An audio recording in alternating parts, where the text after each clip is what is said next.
우리 시대는 끝났소. 독일 뮌헨 본사 복도에 절규가 울려 퍼졌습니다.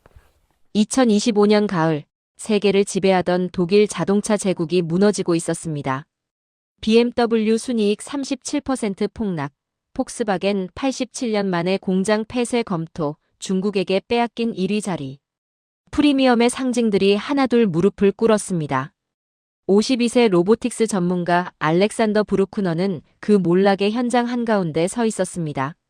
30년간 독일 기술의 우월함을 의심한 적 없던 그였습니다. 하지만 그날 밤 그의 손에 쥐어진 한 장의 보고서가 모든 걸 바꿔놓았습니다. 125조 투자, AI와 로봇의 50조, 엔비디아 GPU 5만 장 확보, 글로벌 최초 로봇 파운드리 구축. 독일이 무너지는 바로 그 순간 한국이라는 나라가 독일이 놓친 미래를 향해 전력 질주하고 있었습니다. 독일 최고의 엔지니어가 한국에서 목격한 충격적 진실. 그가 본 것은 과연 무엇이었을까요? 저는 알렉산더 브루크너입니다. 독일 뮌헨에서 태어나 52년을 살아왔습니다. 그중 30년 넘게 자동차 산업의 심장부에서 일했죠. BMW 기술자문 8년, 벤츠 9년, 폭스바겐 글로벌 자동화 프로젝트 총괄 10년. 저는 독일 엔지니어링을 세계 최고라고 믿어왔습니다. 아니, 의심한 적이 없었죠. 우리가 만든 차가 세계를 지배했으니까요. 독일 기술은 곧 세계 표준이었습니다. 그게 제 인생 전부였죠. 하지만 2024년 10월, 제 책상 위에 놓인 문서 한 장이 모든 걸 무너뜨렸습니다. 공장 폐쇄 검토안. 87년 폭스바겐 역사상 처음 보는 제목이었습니다. 비밀 취급 표시가 붙어 있었죠. 손이 떨렸습니다. 봉투를 뜯었습니다. 첫 페이지가 펼쳐졌습니다. 독일 본토 생산시설 재편 시나리오. 고용 안정 협약 파기 검토. 독일 내 세계 공장 폐쇄 가능성. 2만 명 감축 예상. 저는 숨이 막혔습니다. 이게 대체 무슨 일입니까? 87년 역사가 이렇게 무너진다고요? 페이지를 넘겼습니다. 붉은색 그래프들이 쏟아졌습니다. 생산량 하락, 수익성 악화, 전기차 전환 지연. 모든 지표가 아래를 가리키고 있었죠. 저는 그래프를 보며 입술을 깨물었습니다. 손에 든 종이가 구겨졌습니다. 독일이 무너지고 있었습니다. 제가 평생 믿어온 그 독일이요. 그리고 바로 그날 오전, BMW 본사 12층 회의실에서 분기 실적 발표가 있었습니다. 중역 17명이 자리에 앉아 있었죠. 프로젝터가 켜졌습니다. 숫자가 떴습니다. 순이익 전년 대비 37% 감소. 회의실이 얼어붙었습니다. 아무도 말하지 못했습니다. 숨소리조차 들리지 않았죠. 임원 한 명이 안경을 벗었습니다. 다른 한 명은 고개를 떨궜습니다. 저는 손에 든 커피잔이 식어가는 걸 느꼈습니다. 37%? 이건 실적 부진이 아니었습니다. 독일 프리미엄의 신화가 깨지는 소리였죠. 회의가 끝나고 복도로 나왔습니다. 동료 엔지니어 3명이 벽에 기대 서 있었습니다. 한 명이 중얼거렸습니다. 이제 끝이야. 우리 시대는 갔어. 다른 한 명이 고개를 저었습니다. 중국 전기차들이 우릴 먹어치우고 있어. 저는 아무 말도 하지 못했습니다. 제 머릿속엔 그 숫자만 맴돌았죠. 37%. 독일이 이렇게 무너질 수 있다니. 믿을 수가 없었습니다. 그날 오후 또 다른 충격이 왔습니다. 이메일 한 통이었습니다. 소프트웨어 자회사 카리아드 긴급 보고서. 제목을 보는 순간 가슴이 철렁 내려앉았습니다. 소프트웨어 역량평가 중국 대비 5년 격차 확인. 5년? 저는 화면을 멍하니 바라봤습니다. 파일을 열었습니다. 내용은 더 참혹했습니다. 전기차 통합 소프트웨어 개발 실패. OTA 업데이트 시스템 구축 불가. 중국 기업 대비 기술 경쟁력 현저히 낮음. 저는 마우스를 놓았습니다. 소프트웨어. 미래 자동차의 핵심이었습니다. 그런데 우리가 5년이나 뒤처졌다고요? 독일이 소프트웨어에서 중국에 밀린다고요? 말이 됩니까? 다음 날 아침. 본사 내부 방송이 울렸습니다. 공지드립니다. 글로벌 전기차 판매 순위가 발표되었습니다. 저는 복도에서 걸음을 멈췄습니다. BYD가 1위를 차지했습니다. 심장이 멈췄습니다. 폭스바겐은 2위로 밀렸습니다. 15년간 지켜온 1위. 중국 업체에게 빼앗겼습니다. 저는 벽에 기댔습니다. 다리에 힘이 풀렸죠. BYD. 중국 전기차가 폭스바겐을 넘어섰다고요? 독일 차가 2위로 밀렸다는 겁니까? 그날 저녁 사무실로 돌아왔습니다. 책상 위엔 또 다른 보고서가 놓여 있었습니다. 글로벌 자동차 산업 위기 대응 전략안. 마지막 장을 넘겼습니다. 그리고 거기서 작은 문구 하나가 제 눈을 붙잡았습니다. 현대기아 공격적 AI 로봇 전동화 투자로 글로벌 제조 혁신 가속 중. 저는 그 문장을 다시 읽었습니다. 현대기아? 한국? 저는 그 순간 뭔가 이상한 느낌을 받았습니다. 독일이 무너지는 이 시점에 한국이라는 단어가 제 앞에 나타났습니다. 우연일까요? 아니면 한국. 그 단어가 머릿속을 떠나지 않았습니다. 저는 다음 날 아침 글로벌 산업 보고서를 다시 펼쳤습니다. 현대기아에 관한 자료를 찾기 시작했죠. 그리고 첫 페이지에서 멈췄습니다. 현대자동차그룹 125조 원 규모 미래 투자 계획 발표. 125조. 저는 숫자를 다시 확인했습니다. 직전 계획 대비 36조 원 증가. 이건 단순한 투자 발표가 아니었습니다. 뭔가 다른 게 느껴졌죠. 페이지를 넘겼습니다. 투자 항목별 배분이 나왔습니다. 전기차 50조, 수소 15조, AI와 로봇의 18조. 저는 손을 멈췄습니다. AI와 로봇? 자동차 회사가 왜 로봇에 18조를 쏟아붓습니까? 독일 업체들은 여전히 엔진 개량에 예산을 쓰고 있었습니다. 변속기 최적화에 집중하고 있었죠. 그런데 현대차는 로봇이라고요? 저는 불길한 예감이 들기 시작했습니다. 자료를 더 읽어내려갔습니다. 그리고 한 문장이 눈에 들어왔습니다. 엔비디아와 협력, GPU 5만 장 확보 완료. 저는 숨을 멈췄습니다. 5만 장? 엔비디아 GPU 5만 장이요? 저는 엔비디아와 협업해본 경험이 있었습니다. 그래서 이 숫자가 무엇을 의미하는지 정확히 알고 있었죠. 삼성전자, SK 수준의 규모였습니다. 이건 자동차 회사가 할 규모가 아니었습니다. 국가급 선언이었죠. 저는 의자에 깊숙이 몸을 기댔습니다. 머릿속이 복잡해졌습니다. GPU 5만 장이면 뭘 하겠다는 겁니까? 자율주행 데이터 처리? 아니면 더 큰 뭔가? 저는 다음 장을 펼쳤습니다. 그리고 그 순간 제 세계관이 흔들리기 시작했습니다. 로봇 파운드리 구축 계획. 로봇 파운드리. 저는 그 단어를 다시 읽었습니다.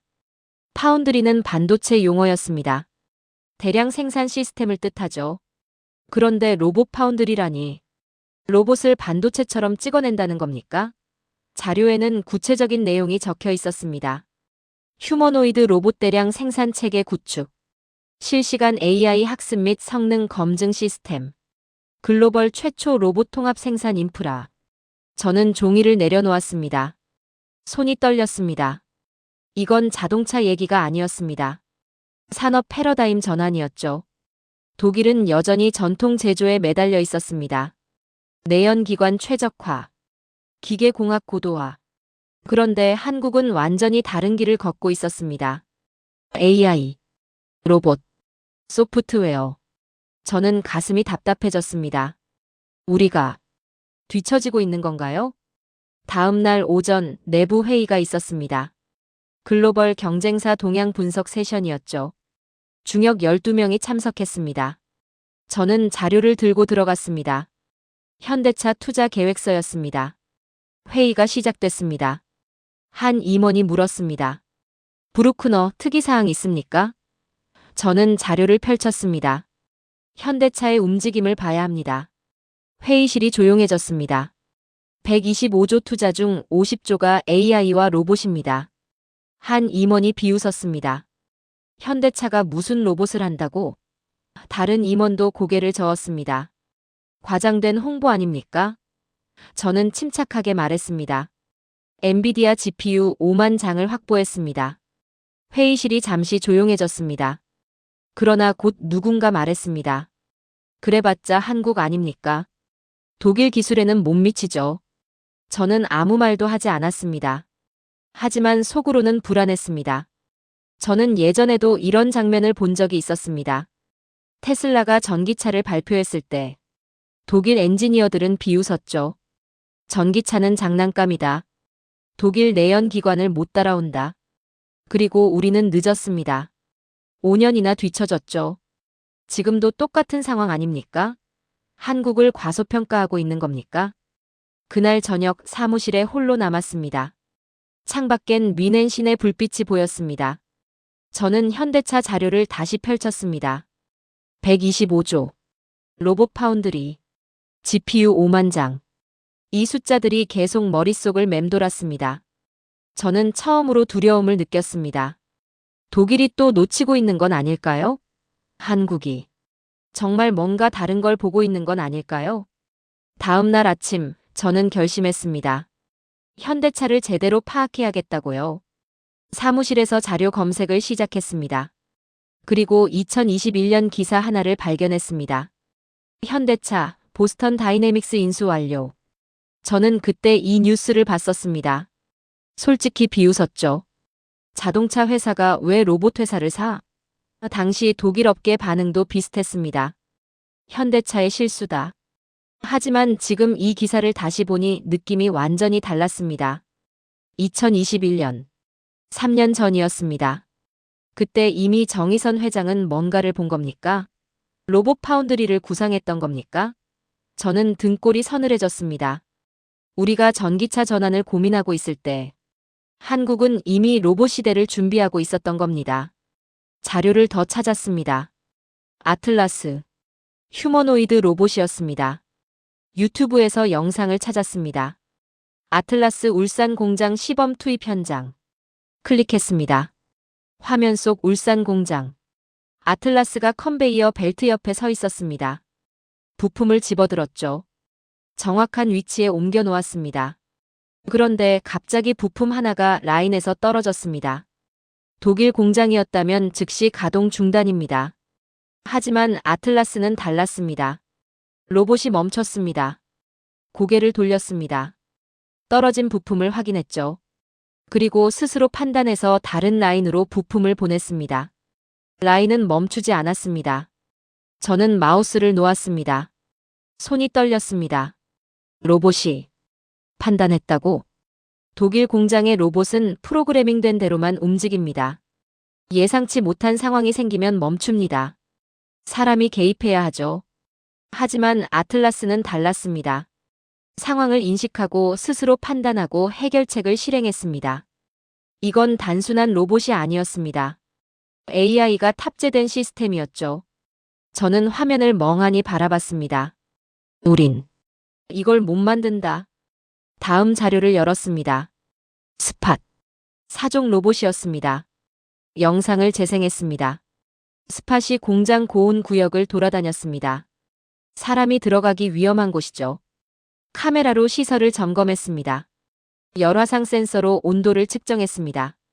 이상 징후를 확인하고 데이터를 전송했습니다. 저는 과거를 떠올렸습니다. 2018년 폭스바겐 볼프스부르크 공장. 고온 구역 점검 중 사고가 있었습니다. 작업자 한 명이 화상을 입었죠. 3개월 입원했습니다. 우리는 안전 매뉴얼을 강화했지만 근본적 해결은 못했습니다. 사람이 들어가야 했으니까요. 그런데 저 로봇이 있었다면 그 사고는 없었을 겁니다. 저는 눈을 감았습니다. 자료를 더 찾았습니다. 엔비디아 현대차 AI 애플리케이션 센터. 설계 도면이 나왔습니다. 거대한 데이터 센터였습니다. GPU 렉이 빼곡히 들어서 있었죠. 설명이 적혀 있었습니다. 로봇 가상 시뮬레이션 센터. 실제 투입 전 수만 회 테스트 진행. AI 학습 및 검증 통합 시스템. 저는 숨을 크게 들이쉬었습니다. 이게 바로 답이었습니다. GPU 5만 장의 용도였죠. 현실에 로봇을 투입하기 전에 가상 환경에서 무한 테스트하는 겁니다. 모든 시나리오를 시뮬레이션하고 AI가 학습하고 완벽해진 다음 현장에 투입하는 거죠. 독일은 이런 인프라가 없었습니다. 아직 구상 단계였죠. 그런데 한국은 이미 가동하고 있었습니다. 저는 의자에서 일어났습니다. 창밖을 바라봤습니다. 미네네 하늘은 흐렸습니다. 저는 중얼거렸습니다. 한국은 이미 미래를 설계하고 있었다. AI, 로봇, 전기차. 이 세 가지를 하나로 묶고 있었습니다. 자동차 회사가 아니었습니다. 미래 산업 생태계를 만들고 있었던 겁니다. 저는 처음으로 느꼈습니다. 한국이 보고 있는 미래가 독일이 보는 미래와 다르다는 걸요. 아니, 더 정확히 말하면 한국은 미래를 보고 있고 독일은 과거를 붙잡고 있었습니다. 저는 가슴이 뛰기 시작했습니다. 두려움도 있었지만 묘한 기대감도 생겼습니다. 한국이 만들 미래가 궁금해지기 시작했습니다. 일주일 후 본사에서 지시가 내려왔습니다. 브루크너, 한국 출장 준비하십시오. 현대차 움직임을 직접 확인해야 합니다. 저는 출장 명령서를 받아들었습니다. 솔직히 내심 냉소했죠. 공장 몇 개 보고서 얼마나 다르겠어? 하지만 마음 한구석엔 설명할 수 없는 떨림이 있었습니다. 한국에서 뭘 보게 될까요? 출장 전날 사전 자료가 도착했습니다. 울산 전기차 전용 공장 설계도였습니다. 완공 예정 2025년에서 2026년. 저는 도면을 펼쳤습니다. 그리고 숨이 막혔습니다. 이건 독일 공장과 완전히 달랐습니다. 인공지능 통합 제어 시스템, 로봇 자동화 라인, 무인 물류 시스템. 모든 게 하나로 연결돼 있었습니다. 저는 손으로 도면을 짚어가며 분석했습니다. 독일 공장은 아직도 구역별로 분리돼 있습니다. 사람이 중간에 개입해야 하죠. 그런데 이 설계는 완전히 통합형이었습니다. 로봇이 부품을 옮기고 AI가 공정을 제어하고 무인 운반차가 자율적으로 움직입니다. 저는 문득 불안함을 느꼈습니다. 우린 이런 설계를 아직도 논의 중인데. 다음 날 아침 동료들과 회의가 있었습니다. 저는 울산 공장 자료를 들고 들어갔습니다. 한국을 과소평가하면 안 됩니다. 한 동료가 비웃었습니다. 브루크너, 자네 한국에 홀렸나? 다른 동료도 거들었습니다. 한국은 이류야. 과장된 홍보일 뿐이야. 저는 자료를 테이블에 내려놓았습니다. 이 설계도를 보십시오. 독일보다 10년 앞선 구조입니다. 회의실이 조용해졌습니다. 한 임원이 도면을 집어들었습니다. 눈을 가늘게 뜨고 살펴봤죠. 그리고 말했습니다. 그래봤자 설계도 아닙니까? 실제로 돌아가는지 봐야죠. 저는 답답했습니다. 이들은 보려고 하지 않았습니다. 인정하고 싶지 않았던 거죠. 저는 그 순간 깨달았습니다. 나도 예전엔 저들과 같은 생각이었지. 사무실로 돌아와 다른 자료를 열었습니다. 현대차 SDV 전략. 소프트웨어 중심 차량이었습니다. 자료를 읽어 내려갔습니다. OTA 무선 업데이트. AI 기반 통합 아키텍처. 차량 전체를 하나의 컴퓨터처럼 운영하는 시스템이었죠. 저는 독일차 구조를 떠올렸습니다. 우리는 여전히 ECU 70개에서 100개를 개별 운영합니다. 엔진, 변속기, 브레이크, 에어컨. 모두 따로따로 제어하죠. 소프트웨어 업데이트도 복잡합니다. 공장에 와야 합니다. 그런데 현대차는 달랐습니다. 차량 전체가 하나의 통합 시스템이었습니다. 집에서 와이파이로 업데이트됩니다. 저는 화면을 멍하니 바라봤습니다. 이건 자동차가 아니다. 움직이는 컴퓨터다. 손이 떨렸습니다. 독일이 무너지는 이유를 알 것 같았습니다. 우리는 여전히 기계를 만들고 있었습니다. 한국은 소프트웨어를 만들고 있었죠. 패러다임이 달랐습니다. 저는 과거의 저와 싸우기 시작했습니다. 한국을 비웃던 내가 틀렸던 건가? 하지만 여전히 의심도 있었습니다. 저는 마지막 자존심처럼 한국의 약점을 찾으려 했습니다. 125조 투자는 너무 과하지 않습니까? 로봇 상업성은 검증됐습니까? AI 기술은 완성됐습니까? 저는 리스크 분석 자료를 찾기 시작했습니다. 한국이 너무 빨리 가는 건 아닐까요? 기술적 완성도 없이 투자만 쏟아붓는 건 아닐까요? 자료를 읽으며 약점을 찾고 싶었습니다. 하지만 이상했습니다. 읽으면 읽을수록 오히려 반대였습니다. 엔비디아와의 협력, 보스턴 다이내믹스 인수, GPU 5만 장 확보. 모든 게 계획적이었습니다. 단계별로 진행되고 있었죠.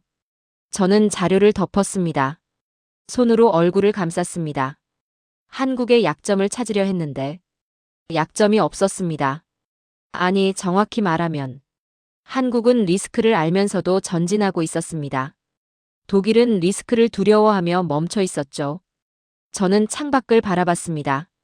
비가 내리고 있었습니다. 저는 중얼거렸습니다. 정말 너무 빠른 걸까, 아니면 우리가 너무 느린 걸까? 출장이 일주일 앞으로 다가왔습니다. 저는 매일 밤 한국 자료를 읽었습니다. 읽을수록 불안했습니다. 하지만 동시에 기대도 됐습니다. 직접 보고 싶었습니다. 한국이 만들고 있는 미래를요. 저는 가방을 챙기며 생각했습니다. 이 출장이 내 인생을 바꿀지도 모른다. 일주일 후, 저는 인천공항에 도착했습니다. 10월 말, 한국의 가을이었죠. 공항을 나서며 느낀 공기가 달랐습니다. 뭔가 빠르게 움직이는 느낌이었습니다. 저는 울산으로 향하는 차에 올라탔습니다. 3시간 후, 울산 전기차 공장 앞에 섰습니다. 입구에서부터 느낌이 달랐습니다. 공장 외벽을 따라 무인 운반차들이 움직이고 있었습니다. 사람 없이요. 스스로 판단하며 화물을 나르고 있었죠. 저는 차에서 내려 그 광경을 바라봤습니다. 이곳은 움직인다. 살아있다. 안내원이 다가왔습니다. 브루크너 박사님, 환영합니다. 먼저 로봇 시범 라인을 보시겠습니까? 저는 고개를 끄덕였습니다. 가슴이 두근거렸습니다. 공장 내부로 들어갔습니다. 첫 번째 구역. 아틀라스가 서 있었습니다. 실물로 보니 더 거대했습니다. 180cm가 넘는 휴머노이드 로봇이었죠. 안내원이 설명했습니다. 지금부터 실제 작업 시뮬레이션입니다. 아틀라스가 움직이기 시작했습니다. 컨베이어에서 부품을 집어들었습니다. 정확한 위치로 옮겼죠.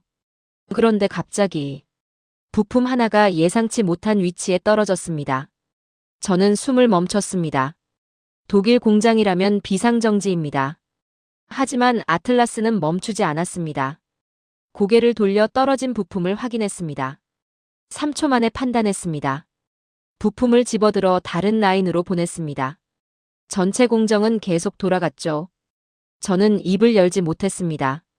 아틀라스가 판단했다. 안내원이 웃으며 말했습니다. AI가 실시간으로 상황을 분석합니다. 수만 번의 시뮬레이션 학습 결과죠. 저는 속으로 중얼거렸습니다. 우린 이걸 못 만든다. 다음 구역으로 이동했습니다. 고온 테스트 구역이었습니다. 안내원이 설명했습니다. 여기는 섭씨 80도가 넘습니다. 사람은 5분 이상 못 견딥니다. 그때 스팟이 들어왔습니다. 네 발로 걷는 로봇이었죠. 스팟이 천천히 구역을 돌아다녔습니다. 카메라로 시설을 점검했습니다. 열화상 센서로 온도를 측정했죠. 이상 징후를 감지하면 즉시 데이터를 전송했습니다. 저는 그 장면을 보며 과거를 떠올렸습니다. 2018년 볼프스부르크 공장. 작업자가 고온 구역에서 화상을 입었던 사고. 3개월 입원했었죠. 저는 눈을 감았습니다. 저 기술이 있었다면 그 사고는 없었다. 감정이 흔들렸습니다. 독일에서 우리가 놓친 것들이 보였습니다. 안전보다 생산성을 우선했던 것들이요. 한국은 달랐습니다. 사람을 위험에서 빼내고 있었습니다. 마지막 구역. 데이터 센터였습니다. 문이 열리자 차가운 공기가 쏟아졌습니다. 엔비디아 GPU 렉이 끝없이 늘어서 있었습니다. 수천 개의 작은 불빛들이 깜빡였죠. 서버 소음이 귀를 가득 채웠습니다. 안내원이 설명했습니다. 여기서 로봇과 자율주행 데이터를 실시간 학습합니다. 하루 수천만 건의 시뮬레이션이 돌아갑니다. 저는 화면 하나를 바라봤습니다. 가상 공장이 돌아가고 있었습니다. 수백 대의 로봇이 동시에 움직였죠. AI가 최적 경로를 계산하고 있었습니다. 저는 손을 떨며 중얼거렸습니다. 이건 독일에 없는 것이다. 그때였습니다. 젊은 한국 엔지니어 2명이 지나갔습니다. 밤 10시가 넘은 시간이었죠. 한 명이 말했습니다. 오늘 테스트 결과 어땠어? 다른 한 명이 답했습니다. 아직 부족해. 내일 다시 해야 해. 저는 그들의 뒷모습을 바라봤습니다. 밤 10시가 넘었는데도 실험을 계속하고 있었습니다. 그들 눈엔 열정이 있었습니다. 완벽을 향한 집념이 있었죠. 저는 그 순간 깨달았습니다. 독일이 잃어버린 것이 바로 이것이었다. 기술이 아니었습니다. 태도였습니다. 미래를 향한 절실함이었죠. 저는 호텔로 돌아왔습니다. 침대에 앉아 창밖을 바라봤습니다. 울산의 야경이 펼쳐져 있었습니다. 공장 불빛들이 반짝였죠. 저는 처음으로 생각했습니다. 아직 늦지 않았을지도 몰라. 독일도 변할 수 있을지 몰랐습니다. 한국처럼요. 저는 그날 밤 오랫동안 잠들지 못했습니다. 희망이라는 감정 때문에. 다음 날 아침 호텔방에서 이메일을 확인했습니다. 본사에서 긴급 보고서가 도착했습니다. 글로벌 전기차 시장 급변 중국 역습 본격화. 저는 파일을 열었습니다. BYD와 샤오펑이 휴머노이드 로봇 공장 투입을 발표했습니다. 중국이 한국 전략을 복제하기 시작했다. 저는 가슴이 철렁 내려앉았습니다. 어제까지 느꼈던 희망이 흔들렸죠. 중국의 속도는 무서웠습니다. 한국이 앞서 있지만 중국이 맹렬히 따라오고 있었습니다. 테슬라도 로봇 옵티머스 양산 계획을 발표했습니다. 2025년 목표 1만 대. 저는 숨을 깊게 들이쉬었습니다. 전 세계가 움직이고 있었죠. 경쟁이 본격화되고 있었습니다. 그날 오후 현대차 본사 회의에 참관했습니다. 20명 정도의 임원과 엔지니어가 모였습니다. 한 임원이 말했습니다. 125조 투자가 너무 공격적이지 않습니까? 다른 임원이 고개를 끄덕였습니다. 로봇 수익성이 검증되지 않았습니다. 저는 불안해졌습니다. 한국 내부에서도 회의적 시선이 있었던 겁니다. 중국이 따라오고 있습니다. 우리 경쟁 우위가 얼마나 갈까요? 회의실이 무거워졌습니다. 회의 후 복도에서 한국 엔지니어와 마주쳤습니다. 그가 씁쓸하게 웃었습니다. 내부에서도 불안해하는 사람들이 많습니다. 저는 물었습니다. 그래도 계속 진행합니까? 그가 고개를 끄덕였습니다. 멈출 수 없습니다. 이미 시작했으니까요. 저녁 추가 자료를 확인했습니다. 엔비디아 GPU 수급 리스크 보고서였습니다. 현대차가 5만 장을 확보했지만 미래 수요는 그 몇 배였습니다. 글로벌 공급 부족으로 추가 확보가 불확실했죠. 저는 직감했습니다. 이건 한국이 넘어야 할 가장 큰 산이다. GPU 없이는 AI 학습이 불가능합니다. 로봇 시뮬레이션도 못합니다. 모든 게 GPU에 달려 있었죠. 공급이 막힌다면 한국의 미래 전략이 흔들릴 수 있었습니다. 다음 날 독일에서 소식이 왔습니다. 독일 전문가 그룹이 보고서를 발표했습니다. 한국 모델은 지속 불가능하다. 과도한 투자는 부메랑이 될 것. 저는 자료를 던져버렸습니다. 독일은 또 남을 깎아내리고 있었습니다. 스스로 혁신하지 못하니 남을 비난하는 겁니까? 예전에 저도 저랬습니다. 하지만 지금은 달랐습니다. 독일의 비판은 분석이 아니었습니다. 자기 위안이었죠. 그날 오후 긴급 연락이 왔습니다. 울산 공장에서 로봇 오류가 발생했다는 겁니다. 저는 즉시 공장으로 향했습니다. 아틀라스 한 대가 멈춰 있었습니다. 센서 불량이었습니다. 하지만 외신들은 달랐습니다. 한국 로봇 파운드리 시스템 오류. 휴머노이드 신뢰성 의문. 기사들이 쏟아졌습니다. 저는 한국 엔지니어들을 바라봤습니다. 그들은 당황하지 않았습니다. 침착하게 문제를 분석했죠. 오늘 밤 안에 해결합니다. 저는 그들과 함께 남기로 했습니다. 밤 10시. 엔지니어들이 일하고 있었습니다. 모니터 앞에서 코드를 수정했습니다. 시뮬레이션을 돌렸죠. 오류를 재현하고 해결책을 찾았습니다. 독일이었다면 최소 일주일이 걸렸을 겁니다. 회의하고 보고하고 승인받고. 그런데 한국은 즉시 해결에 뛰어들었습니다. 새벽 2시. 한 엔지니어가 소리쳤습니다. 됐습니다. 패치가 완성됐습니다. 아틀라스에 업데이트했습니다. 로봇이 다시 움직였습니다. 48시간 만에 해결했습니다. 저는 그 순간 깨달았습니다. 이 위기를 넘기면 한국은 더 강해진다. 위기는 한국을 무너뜨리지 못했습니다. 오히려 단련시켰죠. 저는 생각했습니다. 독일이 잃어버린 게 바로 이거였다. 위기 앞에서 즉시 행동하는 힘. 저는 그날 밤 확신했습니다. 한국은 이 위기를 넘을 거라고. 48시간 후 결과가 나왔습니다. 아틀라스 로봇이 완벽하게 작동했습니다. 센서 오류뿐 아니라 전체 시스템이 업그레이드 됐죠. 저는 그 장면을 보며 전율했습니다. 48시간 만에 이걸 해냈다고? 독일이었다면 최소 4주는 걸렸을 겁니다. 보고서 작성, 승인, 부품 발주, 설치, 테스트. 그런데 한국은 달랐습니다.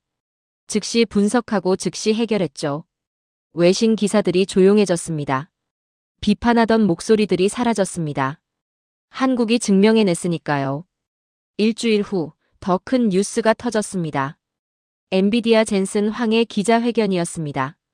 저는 호텔방에서 생중계를 봤습니다. 젠슨 황이 무대에 올랐습니다. 그의 뒤에 화면이 켜졌습니다. 현대차 로고가 떴습니다.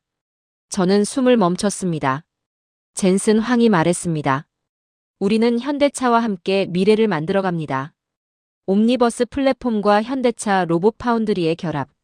차세대 로봇과 자율주행의 새로운 표준입니다. 저는 의자에서 일어났습니다. 손이 떨렸습니다. 세계 최고의 AI 기업이 한국을 선택했다고? 이건 단순한 협력이 아니었습니다. 엔비디아가 한국을 미래 파트너로 인정한 겁니다. 독일이 아니라 한국을요. 저는 가슴이 뛰었습니다. 질투도 있었지만 경외감도 있었죠. 며칠 후 현대차가 공식 발표했습니다. 로봇 파운드리 첫 양산 시작. 휴머노이드 로봇 연간 5,000대 생산 목표. 저는 뉴스를 보며 중얼거렸습니다. 한국이 해냈다. 로봇을 자동차처럼 찍어내기 시작했습니다. 글로벌 최초였습니다. 아무도 하지 못한 걸 한국이 해낸 겁니다. 저는 과거를 떠올렸습니다. 3년 전 보스턴 다이내믹스 인수 소식을 들었을 때 돈 낭비다라고 비웃었죠. 하지만 정의선 회장은 그때 이미 이 순간을 보고 있었습니다. 3년의 준비, 125조의 투자, GPU 5만 장 확보. 모든 게 이 순간을 위한 것이었습니다. 저는 고개를 숙였습니다. 나는 너무 짧게 봤다. 독일로 돌아가기 전 마지막 소식을 들었습니다. 독일 시장 전기차 판매 순이었습니다. 현대차가 3위로 올라섰습니다. BMW를 제쳤죠. 저는 복잡한 감정을 느꼈습니다. 내 조국에서 한국 차가 독일 차를 밀어내고 있었습니다. 슬펐지만 동시에 이해했습니다. 독일은 변하지 않았다. 한국은 변했다. 소비자들은 미래를 선택하고 있었습니다. 그게 한국이었던 겁니다. 11월 말, 저는 뮌헨으로 돌아왔습니다. 공항에서 나서며 느낀 공기가 무거웠습니다. 독일은 여전히 과거에 머물러 있었죠. 다음 날 본사에서 보고 회의가 있었습니다. 저는 한국 출장 보고서를 들고 들어갔습니다.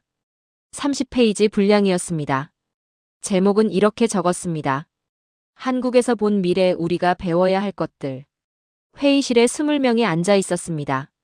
저는 첫 장을 펼쳤습니다. 한국은 우리가 생각하는 것보다 훨씬 앞서 있습니다. 한 임원이 비웃었습니다. 브루크너, 자네 한국에 매수당했나? 저는 침착하게 답했습니다. 저는 현장을 봤습니다. 직접요. 로봇이 공장을 움직이는 걸 봤습니다. 48시간 만에 시스템 오류를 해결하는 걸 봤습니다. 엔비디아가 한국을 파트너로 선택하는 걸 봤습니다. 회의실이 조용해졌습니다. 저는 계속 말했습니다. 우리가 한국을 과소평가하는 동안 한국은 미래를 만들고 있었습니다. 이제 선택해야 합니다. 배울 것인가, 무너질 것인가. 한중혁이 물었습니다. 구체적으로 뭘 배워야 합니까? 저는 보고서를 펼쳤습니다. 속도입니다. 위기 앞에서 즉시 행동하는 힘입니다. 미래를 두려워하지 않는 용기입니다. 회의가 끝났습니다. 동료들은 여전히 회의적이었습니다. 하지만 저는 확신했습니다. 변화는 시작될 거라고. 늦었지만 지금이라도 시작해야 한다고. 저는 사무실로 돌아와 창밖을 바라봤습니다. 미넨의 하늘은 흐렸습니다. 하지만 제 마음은 달랐습니다. 한국이 증명했다. 변화는 가능하다는 걸. 저는 다짐했습니다. 독일도 변할 수 있다고. 한국에서 배운 것들을 실천하겠다고. 늦었지만 포기하지 않겠다고. 6개월이 흘렀습니다. 2025년 5월 독일의 봄이었습니다. 하지만 독일 자동차 산업의 봄은 오지 않았습니다. 폭스바겐이 결국 독일 공장 하나를 폐쇄했습니다. 87년 역사상 처음이었죠. BMW는 추가 감원을 발표했습니다. 벤츠도 예외가 아니었습니다. 저는 매일 아침 뉴스를 보며 가슴이 아팠습니다. 우리가 변하지 못했기 때문이다. 그런데 한국 소식은 달랐습니다. 현대차 로봇 파운드리가 본격 가동됐습니다. 연간 생산 목표를 8,000대로 상향했죠. 주문이 쏟아지고 있다는 겁니다. 미국, 일본, 유럽에서요. 저는 기사를 읽으며 복잡한 감정을 느꼈습니다. 부러움도 있었지만 자랑스러움도 있었습니다. 제가 직접 본 미래가 현실이 되고 있었으니까요. 4월, 더 큰 뉴스가 터졌습니다. 현대차가 독일의 로봇 연구센터를 설립한다는 겁니다. 위치는 미넨이었습니다. 제가 사는 도시였죠. 저는 그 소식을 듣고 웃음이 나왔습니다. 한국이 독일의 기술을 가르치러 오는구나. 10년 전만 해도 상상할 수 없는 일이었습니다. 하지만 지금은 당연했습니다. 한국이 앞서 있었으니까요. 5월 초 제게 이메일이 왔습니다. 현대차 유럽 연구소장이었습니다. 브루크너 박사님, 저희와 함께 하시겠습니까? 저는 이메일을 보며 손이 떨렸습니다. 한국 기업이 저를 원하고 있었습니다. 독일 엔지니어인 저를요. 저는 오랫동안 고민했습니다. 조국을 떠나는 것 같았으니까요. 하지만 결론은 명확했습니다. 미래를 선택해야 한다. 일주일 후, 저는 현대차 유럽 연구소를 방문했습니다. 미넨 외곽에 새로 지은 건물이었습니다. 깨끗하고 현대적이었죠. 로비에 들어서니 아틀라스 한 대가 서 있었습니다. 저는 그 앞에 멈춰 섰습니다. 6개월 전 울산에서 봤던 그 로봇이었습니다. 다시 만나는구나. 한국 연구소장이 저를 맞이했습니다. 브루크너 박사님 환영합니다. 저희는 박사님의 경험이 필요합니다. 저는 그의 손을 잡았습니다. 제가 배우고 싶습니다. 한국의 방식을요. 그가 웃었습니다. 함께 만들어 갑시다. 새로운 미래를. 그날 저녁 사무실에서 창밖을 바라봤습니다. 미넨의 노을이 아름다웠습니다. 제 옆 책상엔 한국 엔지니어가 앉아 있었습니다. 그가 코드를 작성하고 있었죠. 저는 그 모습을 보며 생각했습니다. 이제 시작이다. 독일과 한국이 함께 만들 미래. 늦었지만 포기하지 않은 미래. 6월 글로벌 로보틱스 컨퍼런스가 열렸습니다. 장소는 서울이었습니다. 저는 연사로 초청받았습니다. 주제는 독일 엔지니어가 본 한국의 미래였죠. 무대에 올랐습니다. 수백 명의 청중이 저를 바라봤습니다. 저는 마이크를 잡았습니다. 6개월 전 저는 한국을 의심했습니다. 하지만 한국은 제 의심을 정면으로 돌파했습니다. 청중이 조용해졌습니다. 한국이 증명한 건 기술이 아닙니다.